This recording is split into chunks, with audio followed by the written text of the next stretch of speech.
Om.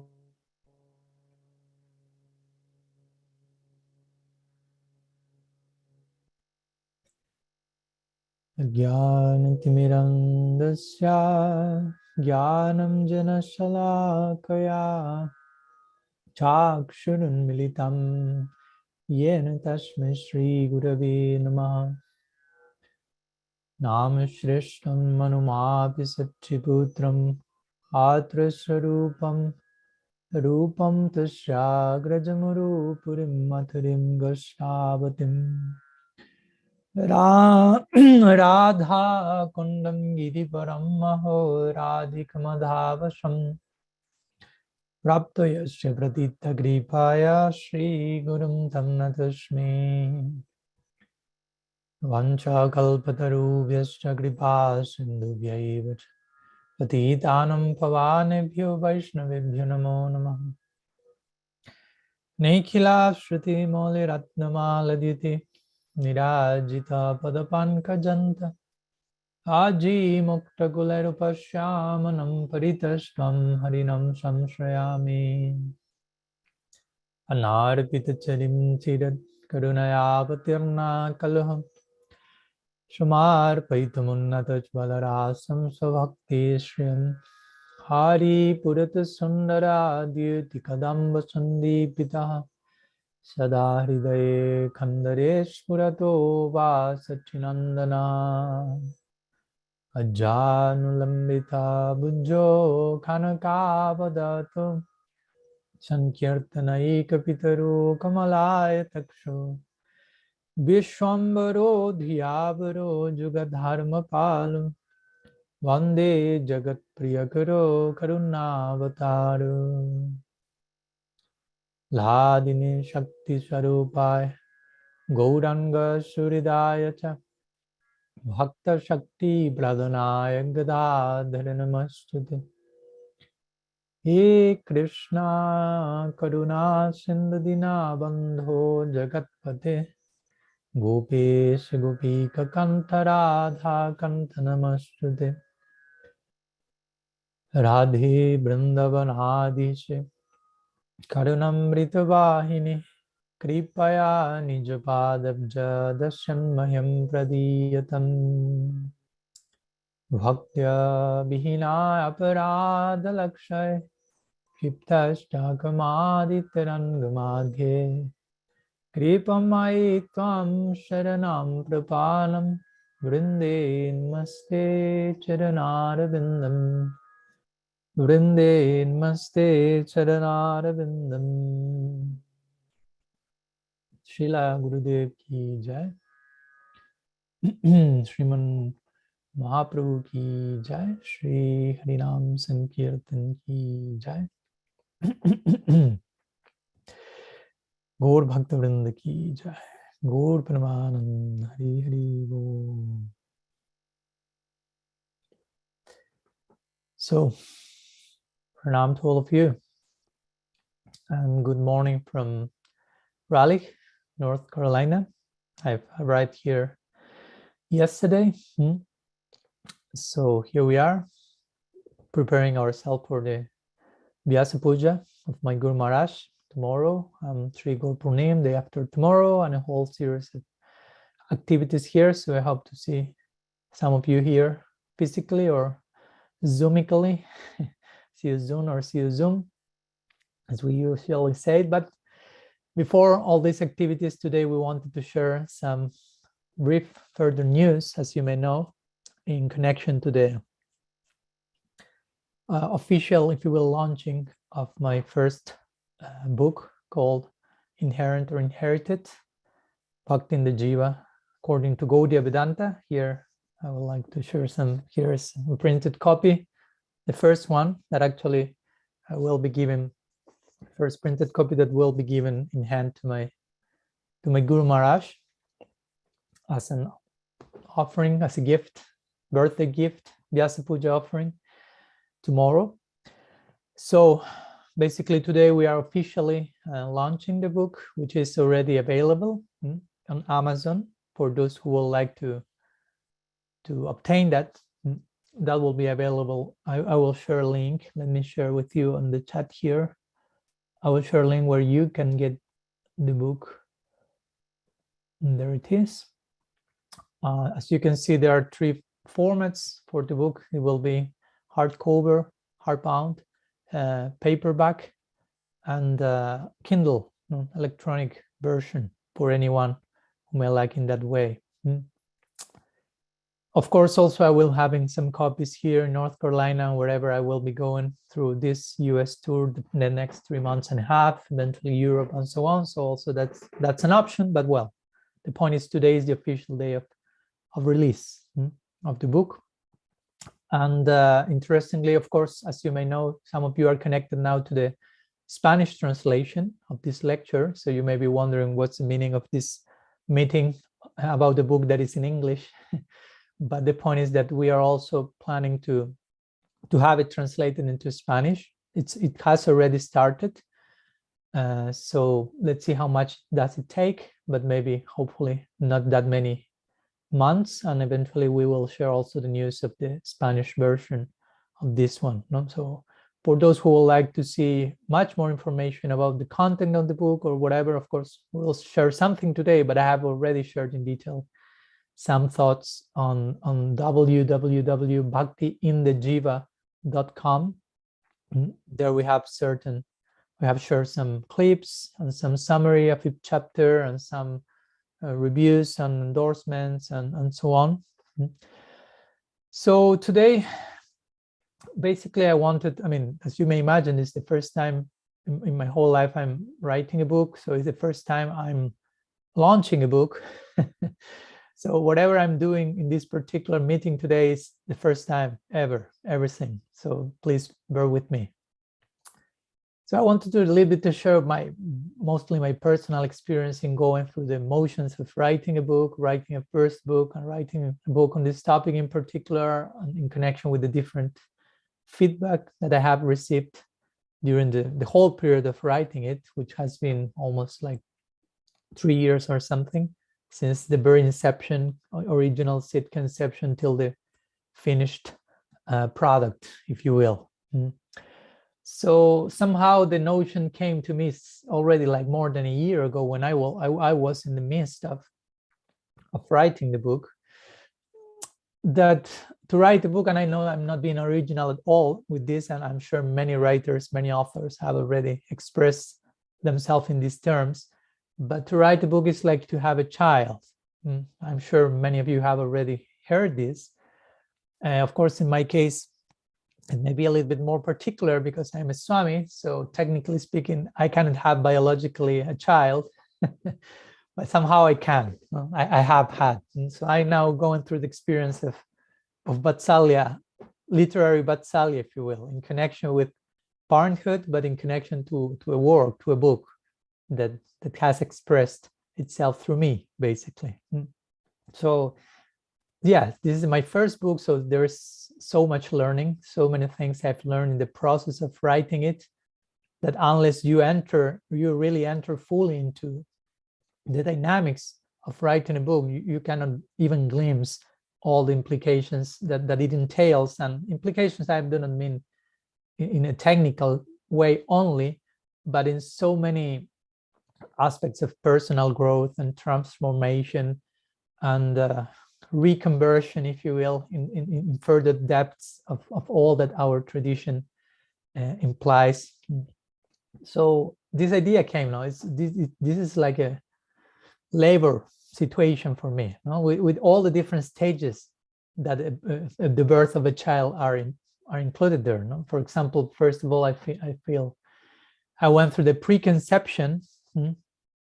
Like you have the preconception stage where the two parties agree, okay, let's invoke one soul into our lives and so on.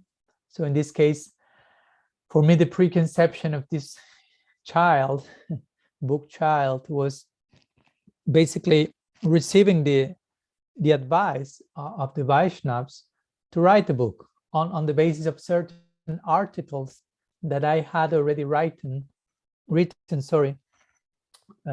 some months before. So I wrote some articles to begin with in Spanish some years ago, Then I put some version of it. I wrote one long article in Spanish. It was like, I don't know, like 20 pages or something.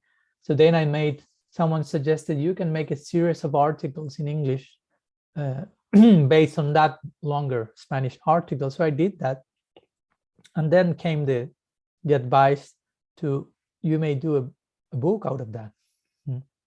And of course, it's not just about do a book and the book is there, but in our particular school of thought, we are always seeking after the blessings of the sadhus, of our guardians, of our well-wishers. So for me, all that was part of this preconception stage before actually entering into the work, obtaining the necessary shelter, if you will, the necessary connection for whatever I was going to do will be fruitful.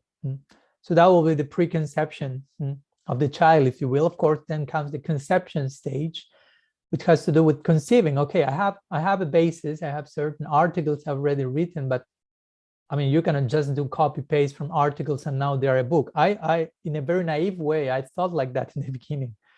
I thought I have these 11 articles, so I will make a book with 11 chapters. Each article, which will be one chapter of the book, and that's all. But I mean, sometimes it is said, if you want to make God laugh, tell your plans to him. So I did that, and it seems he laughed really loudly. Lots of hasya, lots of funny mood there. So of course, as you can imagine, the articles didn't turn out to be the book as I thought it will be. Actually, the book expanded like 4 times longer than I was thinking, and so many nuances and avenues taking me. So, but I started in the conception stage. I started to conceive what to write, how to write before writing it, giving some thought to it all. And then came, if you want, after preconception, conception, it followed the stage of impregnation, if you want to call it in one way, which is actually writing the book, which was a very interesting stage because also it coincided with the time of history, if you want to put it like that, 2 years ago, where the whole COVID issue exploded. I just traveled from Argentina to the US with the idea of staying there for 1 month, and I ended up there like half a year because all the borders were closed, and that's what the whole project started to manifest, if you will. So I was stuck, if you will, in almost one single place, and I started writing it after receiving again the advice, the blessings, after preconception, conception. And that became part of my daily life. It became part of my sadhana. I almost started writing, I don't know, like 3-4 hours in the morning before lunch. And then after in the afternoon, maybe sometimes 1, 2, 3 hours more, depending the day. So sometimes, yeah, one day I was writing 8 hours, sometimes maybe 6, 5 to say the least. But you can imagine if you multiply 5 hours, 6, 7, 8 hours per day of doing something every single day for almost half a year, it becomes part of you, basically. You acquire some scars, some impressions of something, some vasana, some inclination is there, some habit is formed, and a conjunct of habits makes your so-called personality, if you will. So I must confess that after finishing, I'm going a little bit ahead now, after finishing the main writing of the book, after doing that every single day for so long, I felt kind of in some sort of limbo, like what to do now, because I used to spend 5-6 hours of my day doing this, and I really liked that, and I started to how to say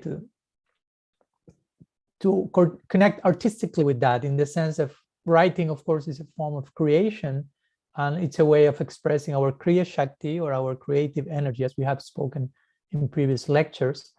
And for me, this has always been an important part of my life. I always like to write. I never written a book, but I've written lots of articles and things here and there. And I always like music and so many other things connected to creativity. So now it took this particular turn of writing a book. So after that was finished, I was like, so now what? Should I continue? Should I do not continue writing? Should I make this part of my life, if you will, of my day-to-day job, devotional, not job, of course, but a way of putting that, of my daily sadhana, actually, in the service of Sri Guru and the Vaishnava. So, of course, I asked my Guru Maharaj about that, and he gave approval, he gave blessings. So trying to serve him and the Gaudiya community and the rest of the world through some thoughts that may express through me. So interestingly, yeah, because after finishing that book already, an idea for a second book came to mind, and it still is there, and it's working. I have not officially started writing that second book yet, because I prefer to close one particular chapter at a time and continue with the next one. But already I have like 60 pages, 67, 70 pages, word pages of notes for the second book. So somehow some inspiration has just come, some mercy is coming, actually. I take it like that. Some blessings are there. So if the blessings are there, that's the active principle. That's the only thing required, basically. Of course, I have to do my thing, but the main active principle is the blessings from above. So in this way, impregnation stage, actually writing the book, part of my daily sadhana. Then the gestation period, if you will, in the context of writing, doing lots of research and lots of rewriting and correction. And I will explain a little bit more in detail how that took place, and lots of help that I received in that connection. Eventually happens the labor moment, when the book is officially finished, but maybe not fully finished. Some details are there yet. And of course, there comes raising the child, who generally is not as you expect. You shouldn't be a parent, a father, mother, which is attached to the result. I want my child to go in this particular direction, and so on. So similarly with my book, although before it's officially published, I shared that with other people in the context of peer review. And so much insight came that changed my perspective in so many different ways, and that added to the whole content of the material, and the editing and the re-editing and the re-editing. And I could continue saying re for an hour, but I don't want to bore you to death. And the layout, also so many layers in the layout that I was not aware of. So I was really like, I was having a child, but myself, I was feeling myself a child, a baby, just learning from scratch about so many things. So that was a very interesting experience also, like when you start writing a book and you have some original idea, but eventually the book starts to take a life of its own, basically, and takes particular direction, and you feel that you must obey that, you must follow that. That is, in one sense, it's not your book. In that sense, you are not the master here. If you want to engage in transpersonal authorship, sometimes I like to call it, it means you are meant to be an instrument. You are not meant to be the main character here. So in this way, as a good writer parent, if you will, which is again the only type of father I can be in this lifetime as a sannyasi, I have to be detached from the result of all my efforts. So again, I may want my child to go in a particular direction, but eventually something unexpected may happen, will happen, and it did happen. With inherent or inherited. Again, at one point the book start to show another face, start to show its own identity, if you will, its own life. And I felt myself more like witnessing all that was happening while, quote unquote, writing. I had to put my name on the front covers, sorry for that, but I know that has to be done somehow. But actually, in a very subjective, personal, intimate way, I was not feeling like I am the author. I am the one who really did it all. I tried to make that clear in the acknowledgement section of the book. When I put that, generally when someone writes a book, the stance taken by the author is, I'm writing the book, I'm the author, and all and outside there, outside of me, if you will, it's the audience. So other one will read, I will write. But in this particular case, at least, I felt someone else is writing through me, and I'm reading. I'm witnessing what's coming.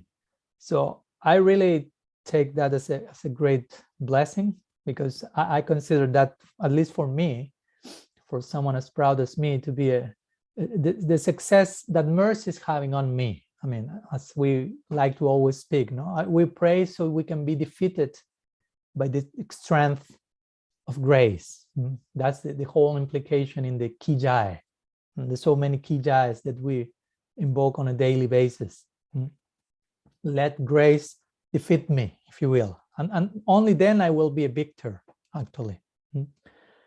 So that started to show very clearly from the very beginning of the writing process, that this was not about me, if you will, being an author, being the main character, and so on, but me being one more piece of the whole puzzle, if you will, and contributing with whatever I have to contribute, but allowing the other elements of personalities, that you may like to put it, to do their particular contribution. And on top of that, also I had the very good fortune of having my own Guru Maharaj, and Vishnupad Srila Bhaktivedanta Tripurari Swami Maharaj, going through at least the very first half of the book. And he didn't have time to go through the second half. He's quite busy with his own book, which all of us hope may manifest very soon. But I have the very good fortune of having him as, if you will, substantive editor of the first part of my book. And again, a very nice epiphany came while going through that process, because I realized, well, actually, and I shared that with some devotees at the time, that was last year, I think, that, okay, officially speaking, he's editing the book and he's suggesting some things, put this, take this out, and so on. But ultimately speaking, in a deeper way, he's editing me. He's editing me, because in one sense, again, the book is, I'm writing the book in one sense, again, it's an expression of me, it's an extension of myself in one part at least. And Sri Guru is editing that. And actually, that's the very idea of having a guru. The guru is your editor-in-chief in the life of a disciple. Again, an editor is not someone who will impose himself, who will be a dictator, as we know. That's not the role of the guru, but a very intimate, close, wise friend who will have our best interest in mind and will have enough experience and wisdom as to share whatever needs to be shared in order to upgrade our own presentation. So that idea really came very strongly one day. I remember even the moment, the day where I was, and so on, that actually, yeah, the book is not being edited, but I'm being edited. At the end of the day, it's a whole journey for me to increase my condition as a sisya, or as a disciple. So I feel very, very blessed and very grateful for having been able to glimpse at those realities, because without them, who knows how one may react in these cases. Being a Gaudiya, being a person who has a certain philosophy of life, so you are expected to conduct yourself in a certain way, even while authoring a book. I mean, it's not that, okay, expect from me certain Gaudiya standard in certain circle, but not while authoring the book. In that case, let me be whatever I like to be. No, ideally, we want to integrate, as we always mention. Transcendence for us is integration. So everything needs to fit, if you will, into the equation of the type of transcendence, the level of penetration into transcendence that we want to attain as Gaudiya Vaishnavas. So again, authoring a book is not exception to the rule. Authoring a book is not an excuse for not increasing our discipleship, our sishyatva. So that on one side, real blessed by being edited, and hopefully remain open for that to continue happening for the rest of eternity, being edited by Sri Guru and my guardians and well-wishers. On the other side also, there was a lot of contribution, as I briefly mentioned before, not only by my own Guru Maharaj, not only by certain very close god brothers and god sisters of mine, but even by members of other parivars, but other Gaudiya schools or families, in which we may find certain differences regarding practice and conception and so on. And even I have received lots of contribution from what I call Purva-Pakshin, or someone who basically represents the Purva-Paksha or the opposing stance than the one I'm trying to share, in this case in my book. So there was a lot of contribution from different sides, also lots of contribution from Gaudiya practitioners, Gaudiya acharyas, Gaudiya sannyasis, from Gaudiya scholars who are Gaudiya practitioners but are also working in the academia. I received very interesting feedback and support from scholars about Gaudiya Vaishnavism who are not necessarily practitioners per se, but are quite specialized into studying the details of our specific sampradaya, school of thought. So many of them, the latter ones, they not only generously endorsed my book, as I have been sharing during the last months, but also again they share very comprehensive insights, which made my work again not only a piece directed to the Gaudiya community as it was originally conceived. Again, it's one of the different turns in which the work took its own life. But of course, originally, again, the work was conceived this is a piece of food for thought, hopefully, for the Gaudiya community in terms of this particular point of tattva, whether bhakti is inherent or not in the jiva and all its implications, and how to engage with it, with such idea.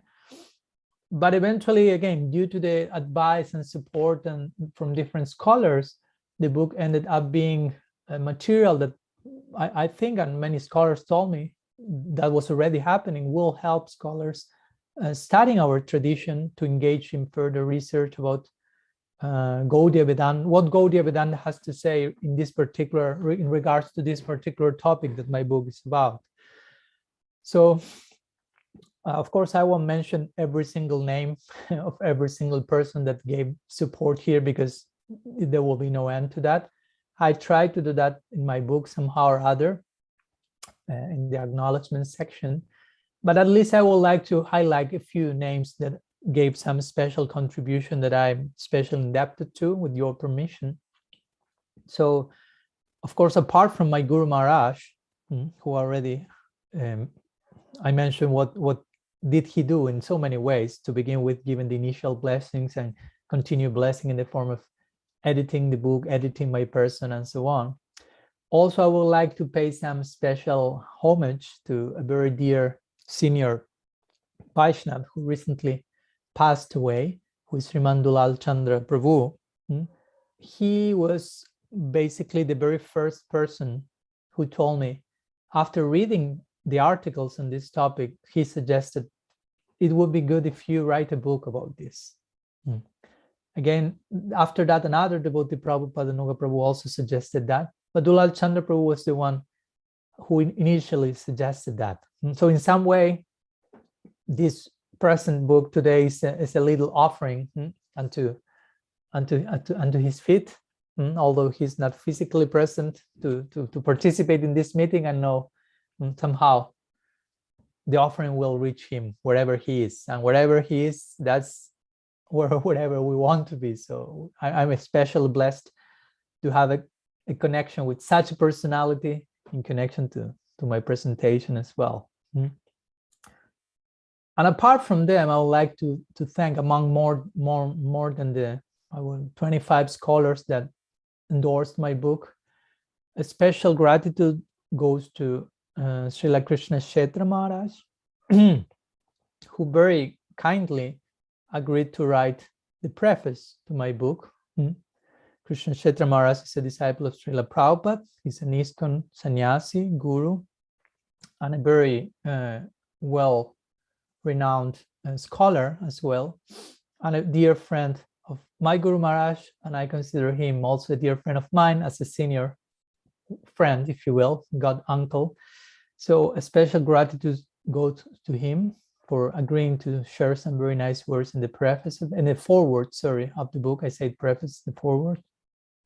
And also a special gratitude goes to Advaita Das, Edwin Bryant, who also is a Gaudiya scholar who wrote the preface to the book. And again, this came out of him. He very generously offered to write that. So I'm especially grateful and indebted to them.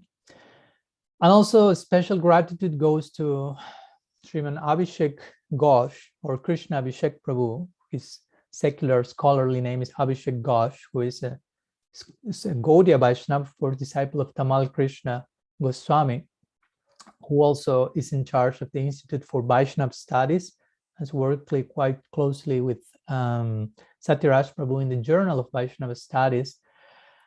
And apart from sharing his own endorsement, he also recently, some months ago, just before the book was laid out, he shared deep words of encouragement. And at one point he told me, Maharaj, your presentation carries the weight and the quality of a university degree thesis. So I would like to help you and facilitate everything for you to submit your presentation, which is still in partial fulfillment, for obtaining a PhD degree, which is a degree in Doctor of Theology, which is almost similar to the PhD degree in connection to the Institute of Vaishnava Studies. So we are in the process of that. I asked my Guru Maharaj, he gave blessings for that, mostly as something that may facilitate sharing our teachings in different educated circles and so on.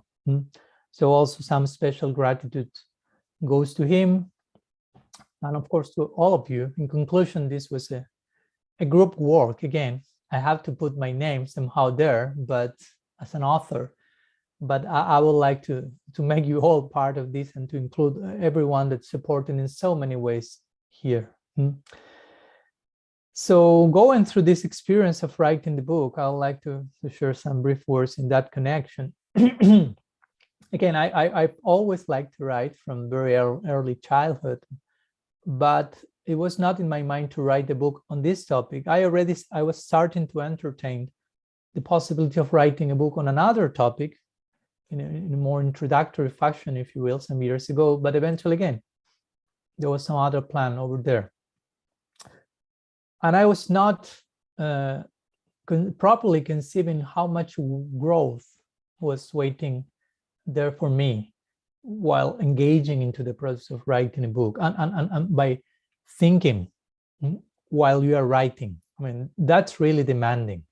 The other day I was seeing an interview with someone was asked, well, the person was an author, so he was asked, okay, you write a book and how many copies do you sell? No, he sold a good number of them, so maybe some few millions. But he said yes, and an interviewer asked, yeah, but if you record an interview on video on YouTube, you have the same number of viewers maybe in a week. But for writing a book, that takes you maybe 2 years at least. So you reach the same number of people in 1 week than in 2 years, or less than 1 week, because for doing the video, it may take 1 hour.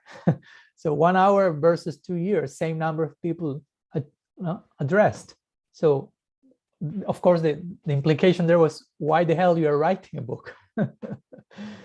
So the simple answer, and I fully agree with that, and I can fully agree now after going through that process, is that all the growth that you go through by writing a book, by having to write, by writing a book, you have to write, and for writing you have to think.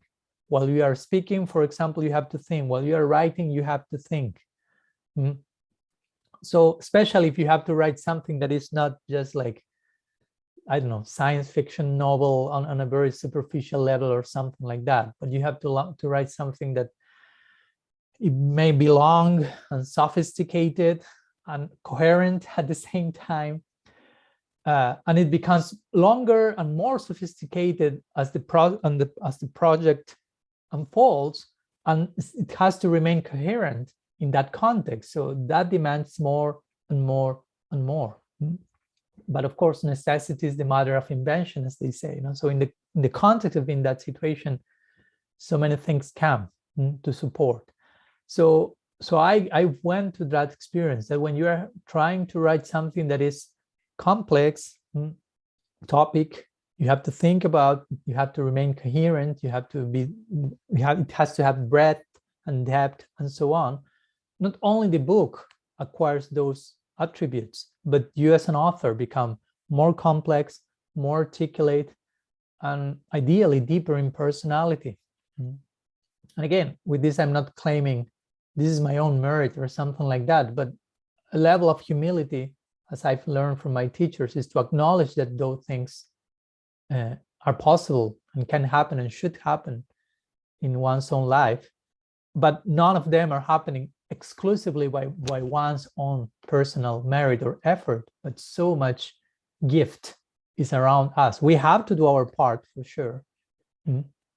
As Siddhar Maharaj will say, I always liked his quote, making clear which are the degrees of our part and what comes from above. And he said, the only thing that Sri Hari is demanding from you is a little bit of collaboration to accept the gift he wants to give you. And sometimes that can sound like too much, but that's our part, our business.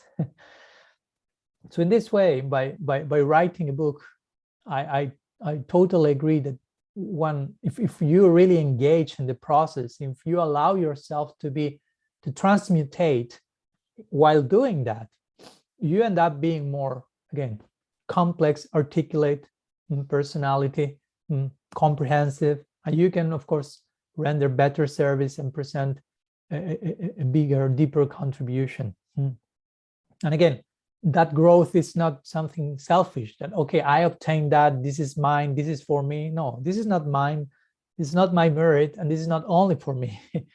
But whatever growth or complexity or comprehensiveness or whatever other virtue the book may in itself represent, embody, is also to be shared and extended to whoever may like to be part of that.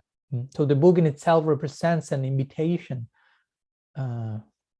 for communal growth and community growth for the Gaudiya community. That has been one of the main motivating factors for me to feel, yes, this is worthy the effort. So that was my attempt in trying to communicate, try to remain relevant to many topics that I deem crucial for the evolution of our particular tradition. Again, there is a very specific focusing towards the members of our Gaudiya community. And again, by the grace of my Guru Maharaj, by the grace of my Guru Varga, I feel I cannot deny that they have showed me different things that are there in the underlying background of the Gaudiya community, as with any community, of course. And I try to deal with those things in my book as well. There is a lot of that. I try, in other words, to bring to the forefront, to the limelight, certain issues that may be lingering even in the collective unconscious of the Gaudiya community, if you will. And I think it's important that some people are doing that. I'm not considering myself the only one who is doing that or the one who is doing that in the best possible way, but I felt some call to do that, some inspiration and support to do that. And I'm trying to do that, hopefully in the spirit of contributing to such a beautiful family and community as the one that Sriman Mahaprabhu has given us. So I felt quite identified with this notion that sometimes is tied with the very definition of a public intellectual, for example, which is basically to help people bridging the gap between what they profoundly intuit, they have intuition in a deep way, but they cannot articulate. So to bridge that gap, what you have as a deep intuition, but are not able to articulate, bridging the gap, for me at least, seems to be very reasonable and valuable function of a sannyasi or of a public intellectual, of a Brahmin, put it like you want. But there has to be some group of people engaging in that particular task, like putting subtitles to our subconscious, especially to our collective subconscious, if you will. So in this connection, this is a not so brief introduction to my own experience in going through the writing of the book. As I also shared in the flyer, the idea is to share a little excerpt of the book, to read some brief section of that. So I will read something in connection to whatever I've just described, the necessity I have perceived in the Gaudiya community, and how this book is a humble attempt to contribute to so many other contributions that are there. So I will read one part of the introduction, not the whole introduction, but one section. The introduction of the book is called A Story About Dialogue, Potential, and Integration of Complexity. So that's basically the name of the introduction, which basically introduces this very idea. So here we go. It says like this. In our present times, the Gaudiya Sampradaya is in urgent need of conversation with itself, as well as of ample room for freedom of theological thought in order to transcend the cognitive rigidity and tribal thinking that so much characterizes the approach of the novice.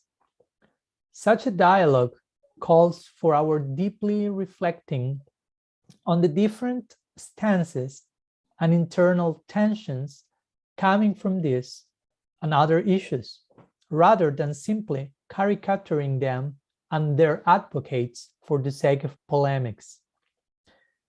In this spirit, and while presenting a particular conclusion with logical and compelling arguments, this work is not actually written as a theological coup de grace, but as an open letter to the worldwide Gaudiya community, hoping to invoke among its members an ongoing, truly Socratic dialogue, polite and considerate, while offering our opinions without malice, but as a gift to each other.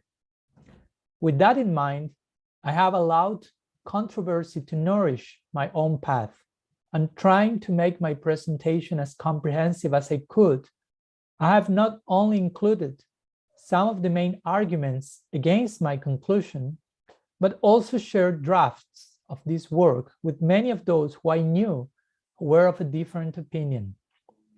Not surprisingly, I drew enormous benefit from those interactions and came to fully appreciate their role in this presentation.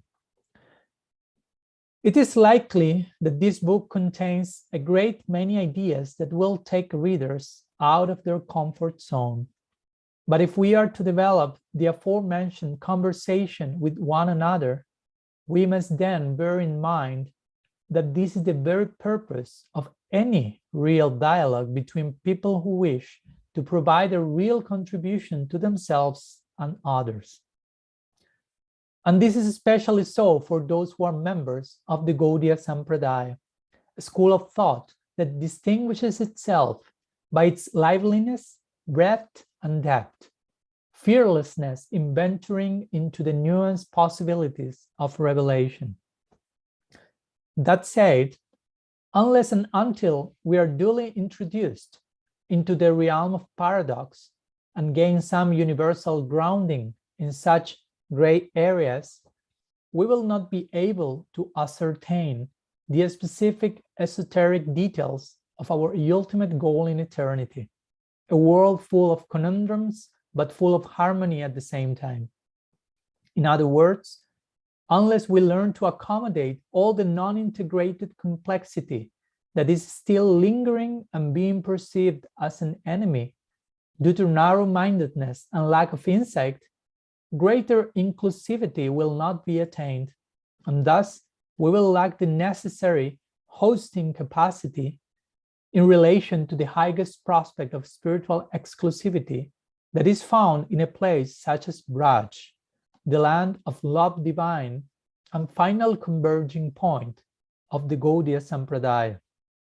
There in Braj, we will find the fullest and most perfect synthesis of seemingly contradictory elements, such as intimacy and majesty, all of them coexisting without any conflict whatsoever, embodying an ongoing creative tension that so much defines the very word Prem, something that moves in a zigzag way because it acknowledges, embraces, and harmonizes everything in its wake.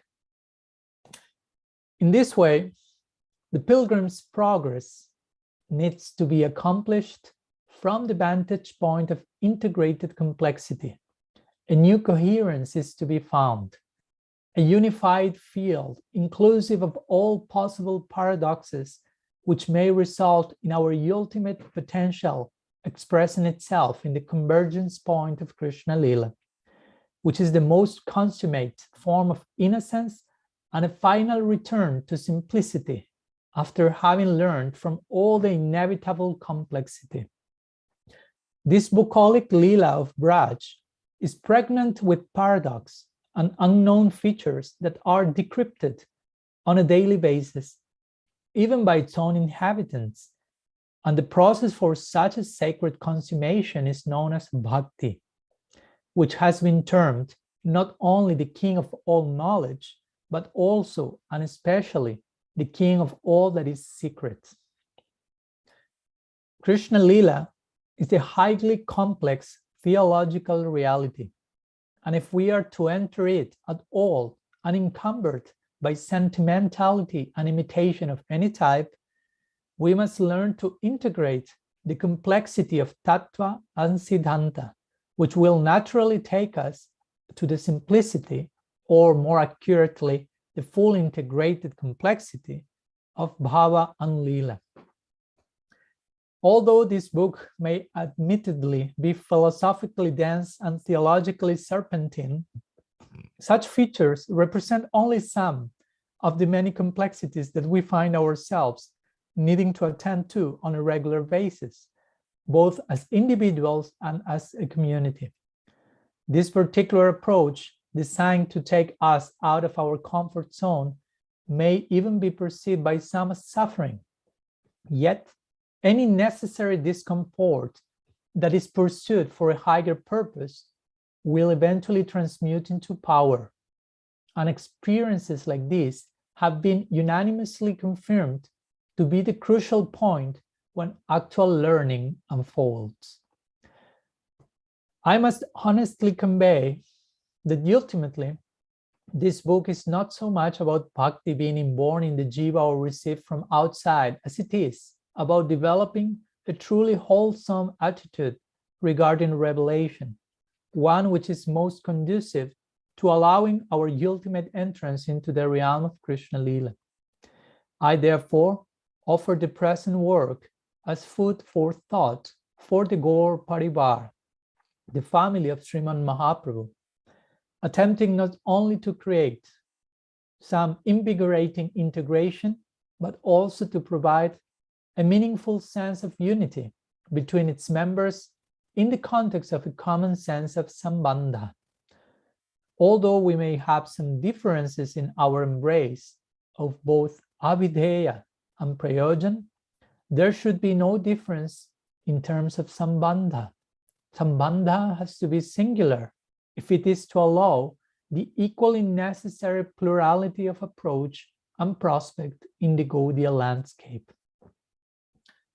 With the grace and direction of Sri Guru and the Vaishnavas, and in the spirit of rendering some pleasurable menial seva to them, I pray that my presentation herein may in time forge greater integration and camaraderie among the worldwide Gaudiya fellowship and bring further dignity to Mahaprabhu's teachings in the eyes of all. But first and foremost, may we ourselves appreciate those teachings in the proper light, Bhakti in the Jiva being one of the most significant of all.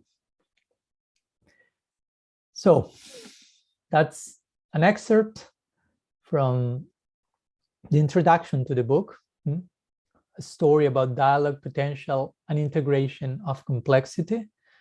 So for further details, you can get the book in itself.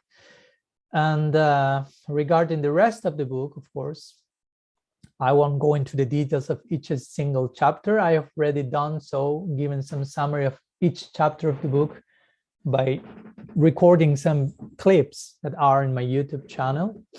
Also, we have some talks on the topic with Namrasa Prabhu in his podcast, more than one. Of course, although after the talks, again, the thoughts continue unfolding and developing till the version that has come to the printed book now. And of course, thoughts keep unfolding. But just a very brief overview of what the book is about. Basically, the book is divided into two parts. First part of the book is called Classical Viewpoints, and the second part of the book is called Contemporary Viewpoints. So in the first part, what I do is to begin with, to put the whole discussion into context, I try to speak about the need for an epistemic hierarchy and the importance of not engaging into one philosopher called epistemicide. So we may kill ourselves in the name of lack of epistemology in this case, or invoking the wrong one. So trying to establish for us as Gaudiyas, which is the ideal epistemological crown, if you will, crown jewel. And on that established in the very first chapter, then I continue sharing an elaboration on the nature of Bhakti as the very essence of the Swarup Shakti, which is Krishna's internal energy. And also in the context of that, I start to share some thoughts also about terms such as Sukriti, as it connects specifically in this case with the idea of Bhakti Sukriti. And from that on, we continue to unfold notions regarding whether Bhakti is inherent or not in the Jivatma, but not only Bhakti, but other expressions in connection to Bhakti, such as Siddha Deha is inherent or not, the experience of Rasa, the experience of Prem, and so on. And whether all of them are part of the intrinsic nature of the Tatastha Jiva. And of course, in the context of doing so, I will also analyze in detail many arguments to the contrary of my proposal. I say quote unquote my, because actually I'm trying not to write the book sharing what I think about these things, but trying to be as loyal as possible to what our original revelation, our Gaudiya Sampradaya is saying about that. I'm trying to think, of course, on the basis of that. So that's the first part of the book, which is classical viewpoint. And the second part of the book has mostly to do with analyzing some of the statements that more contemporary acharyas from our Gaudiya Sampradaya, or more specifically from the Bhaktivinoda Parivar that I belong to, analyzing some of those statements which seem to contradict what Shastra is saying in this regard. Again, I make it clear, seem, and how to understand and to harmonize them. Even beyond this present topic also, no? I try to share some possibilities that may prove useful in the moment of trying to harmonize, to understand, to put in context some of the different things beyond even this topic that some of our acharyas may have told. And also I have tried to present this particular section, the second part of the book, in such a way as to leave ample room for further dialogue and feedback, especially when one is not ultimately able to ascertain 108% which was the specific intention of this particular acharya 300 years ago when he said this. Most probably we won't be able to reach that intimate point, but we can engage in what I called spiritual conjecturing, which is, if you will, a blessed discipline that has been allowed to happen in our particular tradition. Like you find different examples of that. A very famous one is Kavi Karnapur in his Gaur Ganodesh Deepika, and then you have other works in that same vein where different authors are thinking about who is who. For example, in Krishna Lila, how do they appear in Gaur Lila? And if you study the different books, or even one of those books, the authors are sharing different ideas based on different things that are being said. So it's a form of conjecturing in the context of revelation. So I've tried to engage in that sacred exercise as well, on this, especially in this second part of the book. But again, in a spirit where further dialogue is invoked among the members of the community, among scholars, among whoever may like to take part in the discussion in the spirit of Vada, or in the discussion that tends to look for the truth, basically, to be successful, to be victorious. And of course, that type of dialogue, that type of conversation and exchange is extended online for those who may like. That's why we have opened one Facebook page called Bhakti in the Jiva, for those of you who do not know. And the idea is that whoever may like to share thoughts and opinions, you may share them, and we can continue speaking them and having different threads. Of course, we can also speak personally, but especially in the Bhakti in the Jiva Facebook page, that was a place opened for that particular direction, basically. And actually, I was thinking about having some Q&A at the end, but to be honest, I'm running a little bit out of time here, because today I have some other engagements and commitments.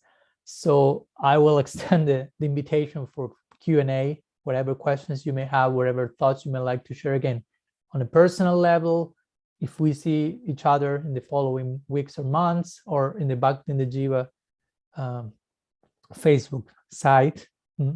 So one more time before finishing, for those who have just connected a few minutes ago, here it is. We have the first printed version of Inherent or Inherited, Bhakti in the Jiva according to Gaudiya Vedanta.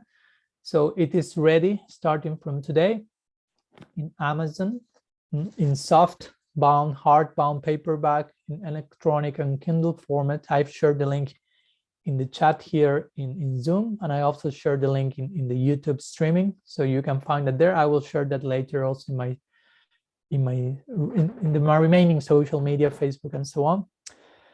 And again, I will be carrying some printed copies with me during these travels in the US and so on. So if you want, we can exchange this when we meet, basically. And again, for those who speak only Spanish, a version, Spanish translation is already being worked on. So hopefully very soon we have news about that. Whatever news we will have, I will be sharing them again in our site as well, www.bhaktinthejiva.com, as well as the Bhakti in the Jiva Facebook page and in my social media. And those who got the book and would like to share some reviews, I think Amazon also gives that option. So you are also invited to do so. Well, basically tomorrow, I'll be, as I told in the beginning, offering this very first printed copy unto the feet of my Guru Maharaj on his appearance day, his Vyasa Puja. So I'm not only asking his blessings, but the blessing of you all. I hope to see you soon, whether in the US tour or see you Zoom online, but somehow or other we get in touch. And again, my gratitude and love for your support that it's on a daily basis there, and that's a crucial part for this project to happen. So I hope that whatever has been written in these pages may somehow or other nourish your devotional path and give you further inspiration and insight to continue threading this beautiful process that we have received from above. So thank you very much again. I will close here. And again, if there are any questions or doubts or things you may like to share, we continue in the different threads, YouTube threads, Facebook threads, online private messages, and so on. Hope to see you very soon. Srila Gurudev ki jai. Sriman Mahaprabhu ki jai. Shri हरिनाम संकीर्तन की जय। गौर भक्त वृंद की जय। गौर प्रमानंद हरि बोल। वंशकल्पतरुभ्यश्च कृपा सिन्धुभ्यैव च पतितानं पावनेभ्यो वैष्णवेभ्यो नमो नमः। अनंत कोटि वैष्णव वृंद की